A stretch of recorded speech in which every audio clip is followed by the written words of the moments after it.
Ուրեմն պարալիզի ժամանակ միակ օրգանը մարդու, որ հնարավոր է շարժել, դա աչքերն են։ Ստացվում է, որ այդպես է, որովհետև նրանք երբեմն բացում են աչքերը, կարող են նայել շուրջը, բայց չկարողանալ այլ շարժումներ անել։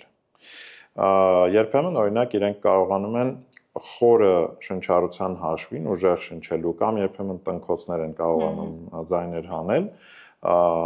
կամ մռնչոցներ, նայածում մոտ ոնց է ստացվում եւ արթնացնել կողքինին, այդ պահին շատ այդպես արտահայտիչ կյանքի վերադարձնող գործողություններ պետք չի անել։ Ես դիմում եմ այն մարդկանց, ովքեր կողքր էին քնած եւ հանգիստ էին քնած։ Պետք է մի թեթև դա կոչվում է զգայական ազդակ, այսինքն կպնել պացիենտին կամ մեր հերոսին, հերոսուն, որ այդ ազդակից նրանք միանգամից վերականգնվում է սովորաբար այդ պարալիզված վիճակից անցնում են ակտիվ վիճակի, մկանային տոնուսը վերականգնվում է։ Ինչու եմ դա ասում, որովհետև հաճախ դիմում են ապտակների եւ այլն, դա բացարձակ կարիքը չկա դրա։